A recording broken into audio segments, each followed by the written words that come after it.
I have to tell you something about when I was a kid in the first grade. Up in Idaho, the kids were all farmers. Everybody that was in the class where I went to school was a farmer's boy. And every time well, I shouldn't say every time, but a lot of times when I got to school, the boys in the course would talk, as they always do, as they're playing and as they're doing whatever they're doing. And they talked a lot about farm things. And one of the things they talked about is how the bulls and the cows got together and how the uh, boars and the sows got together and what and all that stuff. And even though I was a farm boy, I couldn't figure out what the heck they were talking about. And that's a good thing. There's no reason why I would need to know that. But I noticed that, and of course, as was perpetuated by them, that whenever that happened, that later on, uh, sure enough, a little piglet was born, or a little calf was born, or a little horse was born, a colt. And I thought about that for the whole year.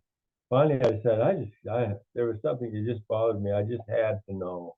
I just had to know. I just couldn't stand it any longer. So finally, I made my way out in the barn, where is the place of all indoctrination and wisdom distribution.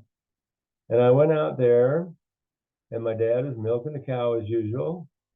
And that was the position I wanted him in because I could run a long way before he could get up.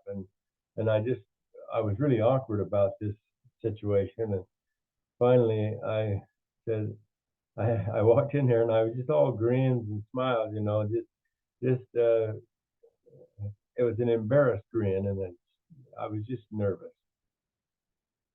And I said to him, Dad, I have a question. And he says, Okay, shoot. I said, I'm I just don't know, Dad.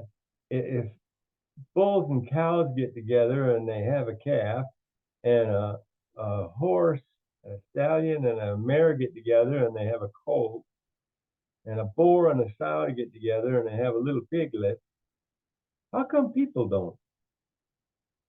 And his face just went pan cold and white as flour.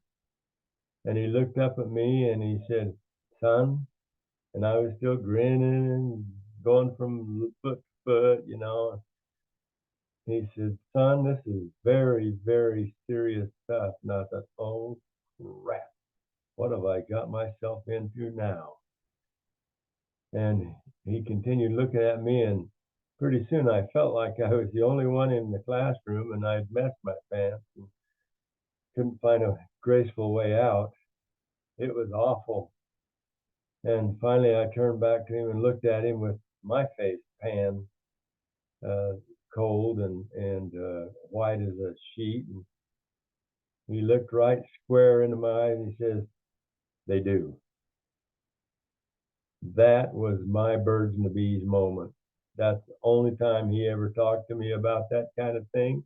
The rest of it was left to my imagination and my good research. But I'm hoping that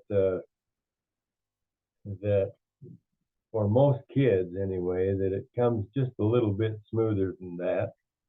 It certainly got there, but it was really quite. Um, it was just really a pretty rough way to learn something. And I hope that everyone is keeping up with their children, where they are, what their friends are probably talking about, what's going in, what they're if they don't dare talk to you about it, that might be a problem. They should be able to dare talk to you about anything. I think you kids, you should be able to talk to your dad and mom about anything that comes to your mind. And I'm sure they would be glad to talk to you about it, make sure that it's clear to you. I certainly hope so. And so therefore,